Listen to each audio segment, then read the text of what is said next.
ہے حجاج کرام کی خدمت کے لیے، جس کے تحت تقریباً 90,000 کے قریب حجاج جاتے ہیں حج کرنے کے لیے، اس کی طرف سے بعض اہم امور پر آپ کے حضرات کے سامنے ہم رکھیں گے۔ سب سے پہلے تو ہم یہ بتانا چاہتے ہیں کہ انشاءاللہ کل 16 فروری جمعۃ المبارک سے پورے ملک کے اندر جو حج کی بکنگ ہے پرائیویٹ حج کی، اس کا آغاز انشاءاللہ کر دیا جائے گا۔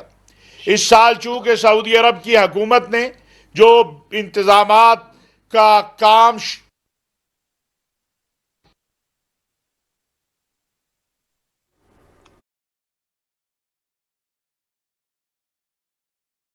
اس تاریخ مقرر کی گئی ہے بکنگ کی آخری، لیکن ہمیں امید ہے انشاءاللہ کہ اس میں اضافہ ہو جائے گا، لیکن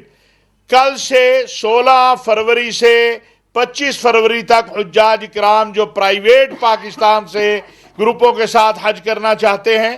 اور جو سپانسرشپ سکیم کے تحت، کیونکہ یہ جو تقریباً 90,000 کے قریب حجاج ہیں، اس میں سے آدھے پاکستان کے اندر سے اور آدھے وہ پاکستانی جو پاکستان سے باہر ہیں، جن کی تعداد تقریباً 44,802 بنتی ہے، وہ اس میں جائیں گے۔ ہم مشکور ہیں ہر اعتبار سے حکومت پاکستان کے بھی اور حکومت سعودی عرب کے بھی، اور بالخصوص ڈالر کو جو کنٹرول کیا گیا ہے، اس حوالے سے حج سستا ہوا ہے۔ اس میں ہمارے سپہ سالار قوم جنرل حافظ سید عاصم منیر صاحب کا اور ہمارے اداروں کا جو کردار ہے وہ قابل فخر اور قابل ستائش ہے۔ انشاءاللہ نہ صرف یہ کہ تربیتی عمل جو ہے وہ بہترین ہوگا، احتسابی عمل بھی بہترین ہوگا۔ اور میرے ساتھ موجود ہیں ہوپ کے چیئرمین جناب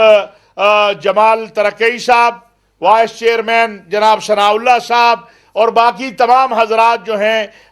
وہ یہاں پر ہوپ کی جو نمائندگی کر رہے ہیں۔ ہمارا ان کے ساتھ ایک ہی معاملہ طے ہوا ہے، اور وہ یہ ہے کہ پرائیویٹ حجاج جو ہیں ان کو کسی قسم کی تکلیف نہیں ہونی چاہیے۔ اور انہوں نے خود اپنے اندر ایک ہوپ نے جو پرائیویٹ آرگنائزیشن حجاج کیا، اس کی ایک اتحاد ہے، اس نے اپنے اندر ایک احتسابی نظام قائم کیا ہے۔ اسی طرح جو بعض مسائل ہیں ان کے حل کے لیے بھی ہم شب و روز جو ہے وہ کوشش کر رہے ہیں کہ بہتر سے بہتر جو ہے اور اچھی سے اچھی سہولیات بھی ہوں۔ یہ بات آپ کے علم میں بھی ضروری لانی ہے کہ موجودہ جو سعودی عرب کا نظام ہے اب وہ منظمین کے اوپر ہے، جس میں تقریباً ایک جو ہے منظم جو ہے اس کے تحت 500 حاجی ہوں گے اور وہ ان کا ذمہ دار ہوگا۔ لیکن پاکستان کی حکومت نے، پاکستان کے سپہ سالار جنرل حافظ سید عاصم منیر صاحب اور نگران وزیر اعظم انوار الحق کاکڑ صاحب نے کوشش کی کہ جو 2,000 کا منظم بننا تھا اس کی بجائے وہ 500 پر جو ہے وہ مشتمل ہوگا، اور کوئی بھی، یہ بھی میں آپ کو عرض کرنا چاہتا ہوں، کوئی پرائیویٹ کمپنی جو حج کا کام کر رہی تھی وہ بے روزگار نہیں ہوئی ہے، اس کو محروم نہیں رکھا گیا ہے، وہ اپنا کوٹے کے مطابق حجاج کو لے کر جو ہے وہ جائے گی۔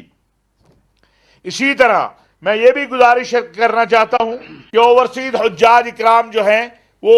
جو حکومت پاکستان کی ذمہ داری ہے، ان کی سپانسرشپ سکیم میں بینک کے حوالے سے، ان کے پیسوں کے حوالے سے وہ بھی اپنا پورا کوشش کرے گی، لیکن ان کو بھی چاہیے کہ وہ براہ راست سعودی عرب کے حج کے لیے جو IBN اکاؤنٹ ہیں ان میں اس حوالے سے جو بھی ترتیب طے ہوتی ہے ان کے گروپ لیڈر کی طرف سے یا ان کے گروپ کے جس کے ساتھ وہ حج کرنا چاہتے ہیں، اس کو ضرور اپنے سامنے مد نظر رکھیں۔ ہوپ کے تحت اور وزارت مذہبی امور کے تحت جو ہے وہ یہ بھی قائم کی گئی ہے، ہیلپ لائن بھی قائم کی گئی ہے، جس کے نمبر جو ہیں وہ آپ کو ابھی دے دیے جائیں گے۔ میں گزارش کروں گا کہ محترم جناب جمال ترکی صاحب سے، جو کہ ہوپ پاکستان کے چیئرمین ہیں، کہ وہ اس حوالے سے آپ سے بات کریں، اور پھر وائس چیئرمین رانا ثناء اللہ صاحب کچھ بات کریں گے۔ ایک بات میں ضرور کہنا چاہتا ہوں کہ حج ایک فریضہ ہے، اور اللہ نے قرآن کریم میں فرمایا ہے کہ من استطاع الیہ سبیلا، جس کے پاس استطاعت ہے، یعنی سفر کا خرچہ ہے، صحت ہے اور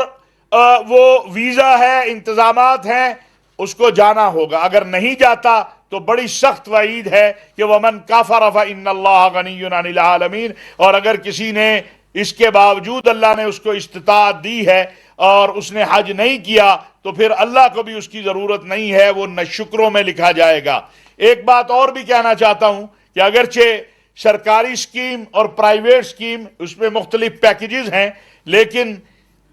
پرائیویٹ سکیم میں بعض ایسے پیکیجز بھی ہیں جو سرکاری سکیم سے بھی کم ہیں. لہذا جو ہمارے دوست یہ سفارش کرتے ہیں کہ ہمیں سرکاری سکیم میں ضرور داخل کر لیں، وہ اس سے استفادہ کریں جو پرائیویٹ سکیم میں جو ہے حجاج اکرام کے لیے انتظام کیا گیا کہ وہ ان کے اخراجات سرکاری سکیم سے بھی کم ہیں، اس سے بھی استفادہ کر سکتے ہیں. تو میں جمال ترکی صاحب سے گزارش کروں گا کہ یہ اپنے بسم اللہ الرحمن الرحیم. سب سے پہلے تمام میڈیا کے ساتھیوں کا شکریہ کہ آپ لوگ آئے.